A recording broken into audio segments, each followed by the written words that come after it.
দাদা আজ আপনার ইন্টারভিউ ছিল, সেকেন্ড হাফ। Second half. কত নম্বর টেবিল? 9। তো আপনি যে ইন্টারভিউ টেবিলে গেলেন, তারপর থেকে আপনার কি হলো? আমি গেলাম, দিয়ে আমার কোয়ালিফিকেশন জিজ্ঞাসা করলো, বললাম। তারপর বললো বঙ্কিমচন্দ্র সম্পর্কে একটা ডেমো দিলাম। বঙ্কিমচন্দ্র সম্বন্ধে ওরা তেমন স্যাটিসফাইড হলো না, বলছে এটা কি বাচ্চারা বুঝবে? আমরা স্যার আমি এই মুহূর্তে আর আমার বেশি কিছু মনে করছে না। তারপর বললো তুমি দ্বিজেন্দ্রলাল রায়ের লেখা কয়েকটি বইয়ের নাম বলো। বললাম, ওটা সবগুলোই বললাম। তারপরে একটা ত্রিভুজ নিয়ে বলে একটা সূক্ষ্মকোণী ত্রিভুজ আঁকবো। সূক্ষ্মকোণী ত্রিভুজ আঁকলাম, বলে সূক্ষ্মকোণী ত্রিভুজের প্রত্যেকটি কোণের নাম দাও। নাম দিলাম, বললো প্রত্যেকটি কোণ কত ডিগ্রি করে তুমি আঁকবে, তোমার নিজের মতো দাও। মানে ওরা মিলাতে যাচ্ছে, 180 ডিগ্রি করাতে যাচ্ছে, আমি দিলাম।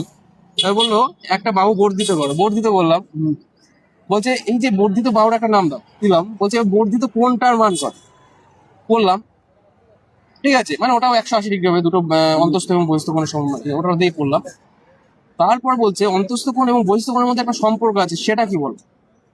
আমি বলছি স্যার অন্তস্থ কোণ বহিস্থ কোণের সমষ্টি হচ্ছে 180 ডিগ্রি। সমষ্টি 180 ডিগ্রি, আর কি সম্পর্ক আছে? আমি বলছি স্যার আর আমার মনে পড়ছে না। তো বলছে ঠিক আছে তুমি আসো ব্যাস। না, তোমার কি ম্যাথসের ব্যাকগ্রাউন্ড ছিল? ব্যাকগ্রাউন্ড কি ছিল গ্রাজুয়েশনে? বাংলা। ঠিক আছে।